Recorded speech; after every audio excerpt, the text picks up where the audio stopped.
I was standing at the altar, seconds away from saying, "I do," when the best man grabbed the mic and said 5 words that changed everything. I need to be honest. The sun was shining, the venue looked like a dream, and I stood in front of the mirror feeling like a fairy tale bride. I had waited my whole life for this moment. My dress fit perfectly, my makeup was flawless, and the man I loved was waiting for me at the altar. Nothing could go wrong. At least, that's what I told myself. As I clutched my bouquet with trembling hands, I didn't know I was walking into a battlefield dressed in white. It wasn't nerves that made my stomach churn. It was intuition, a silent scream from my gut that something was off. But I silenced it, because love is supposed to feel like butterflies, right? Jake, my fiancé, had been everything I thought I wanted. Charming, dependable, funny in a way that made you laugh without trying. He proposed after 2 years of dating, at the same spot where we first met. It was all too perfect. Now I wonder if that perfection was a mask I desperately wanted to believe in. Everyone told me how lucky I was to find a guy like him, and I believed it. I ignored the late-night texts he'd hide, the weekend trips he'd take alone, and the emotional distance that crept in the last few months. I was in love. And love, as I learned too late, can make you blind. The music played, and I walked down the aisle with a smile that felt real, until it didn't. Jake stood there looking like a man who had it all. Our eyes met, and for a moment, I forgot everything except the way he used to make me feel. We said our vows. I meant every word. I think he did too. Or maybe he was just that good at pretending. Everyone clapped. The kiss sealed our promise. But somewhere deep inside, a part of me knew this wasn't the happy ending I imagined. The reception buzzed with laughter and clinking glasses.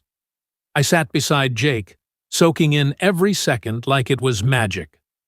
The best man, Ryan, Jake's childhood friend, took the mic, his smile a little too tight, his eyes just a little too tired. He started with jokes, stories from college, embarrassing tales that made the room roar.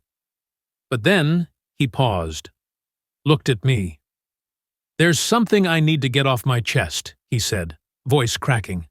"And I owe it to you, Emma." The air stilled. My heart dropped. Ryan's words tumbled out like a dam had broken. "Jake's been cheating," he said. Gasps, whispers. "For a year.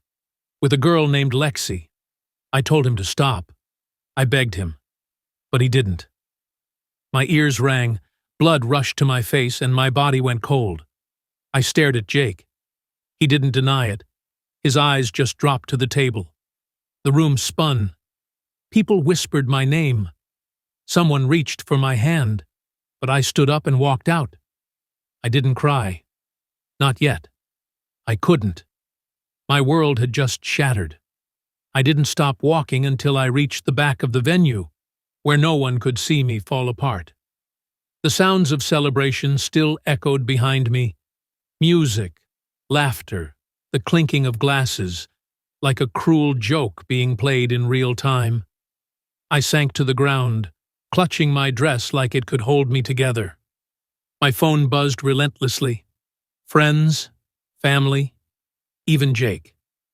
But I didn't answer. I stared at the white fabric of my gown, now stained with dirt and tears, and realized something painful. I had loved a version of Jake that never really existed. Jake found me outside, breathless and flushed, the picture of guilt. "Emma, please, let me explain," he begged, reaching out. I stepped back. I didn't want his hands on me. Not now. Maybe not ever. "What could you possibly explain?" I asked, my voice low and shaking. "Did you think you'd just marry me and keep her on the side?" He said nothing. That silence screamed louder than any confession. The man I thought I'd spend forever with was suddenly a stranger. I didn't want to know her name, but it clung to me like smoke. Lexi. She wasn't some faceless stranger anymore. She was a real person who knew about me, who smiled and kissed the man I was supposed to marry. Later, I saw a picture of her on Jake's phone.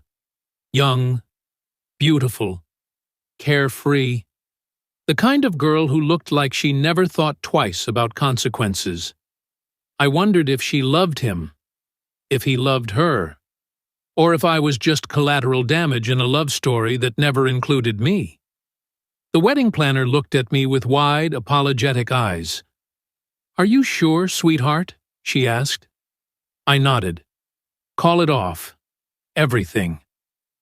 It felt like I was erasing a dream with a single breath, but it was the only way I could reclaim control. People started leaving. The music stopped. My mother cried. My father's jaw clenched. The fairy tale was over before the first dance. But somewhere inside the wreckage, I felt a flicker of strength. I wasn't going to be the woman who stayed. I took off the dress that night in the silence of my childhood bedroom. Alone. It felt like peeling away someone else's skin. The beating scratched my arms as I tore it off. Not delicately, but with rage. I balled it up and threw it in the closet. It was supposed to be the most beautiful thing I'd ever worn.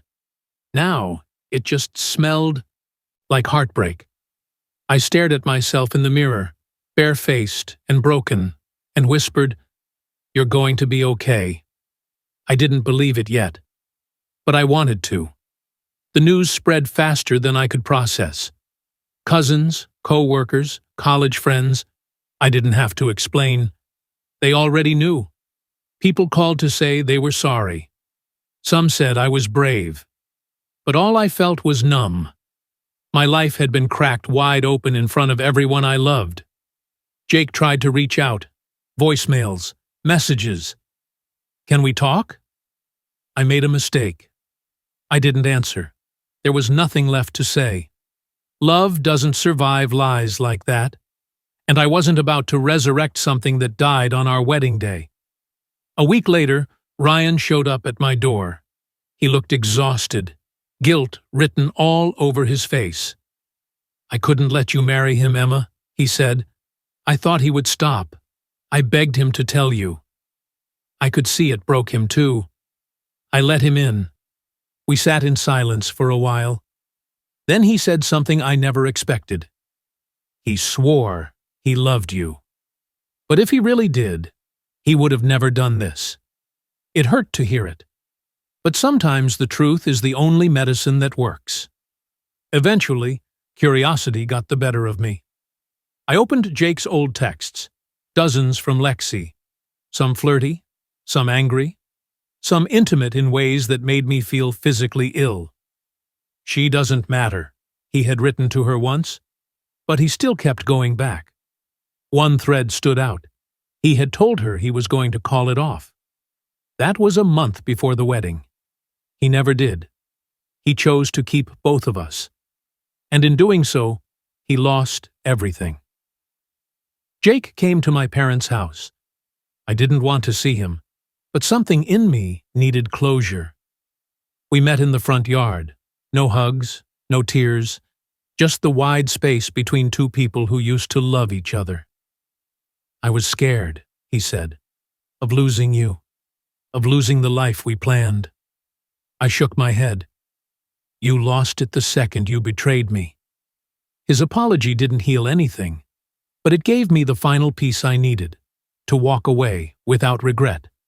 I booked a solo trip a month later, just me, a journal, and silence.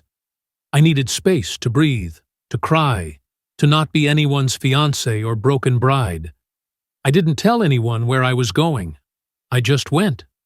Somewhere between the mountains and the sea, I started to remember who I was before him. I read books, I hiked, I laughed with strangers. And for the first time in months, I looked in the mirror and didn't feel ruined. I felt free. Back home, everything felt different, but in the best way. I started doing little things for myself, cooking real meals, going on walks, saying yes to things I used to avoid. I wasn't healing all at once, but piece by piece, I was finding myself again. There were still hard days. Days when a song, a smell, or a photo would hit me like a wave. But I stopped running from the pain. I let it sit with me. Because now, I knew pain wasn't the enemy. Pretending it didn't exist was. I started writing letters I'd never send. To Jake, to Lexi, even to myself. I poured out every ounce of anger, betrayal, confusion. There was something strangely freeing about saying everything I'd held back. No filters, no fear. One night, I burned them. Watched the smoke rise and disappear into the sky. It wasn't about revenge or erasing the past. It was about releasing it.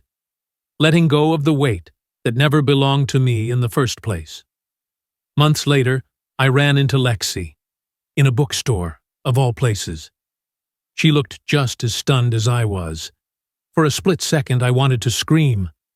Instead, I took a deep breath and simply said, "I hope you learned something." She looked ashamed.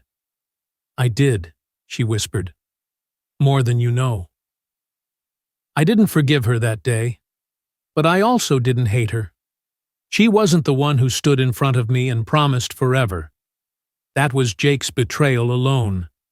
I didn't know when it happened exactly, but one day I realized I wasn't thinking about him anymore. Not when I woke up. Not when I went to sleep. My life had shifted, and I was no longer looking backward. I enrolled in a photography class. I started going to open mic nights with friends. I smiled without forcing it. It wasn't that the wound had vanished. It was just no longer bleeding. And that was enough. A year later, I stood at a friend's wedding, glass in hand, giving a toast. My voice was steady. Love isn't about perfect moments, it's about truth. And choosing someone who chooses you, every day. No secrets, no lies. People clapped. But I didn't toast to them. I toasted to me. To the woman who walked away when it would have been easier to stay.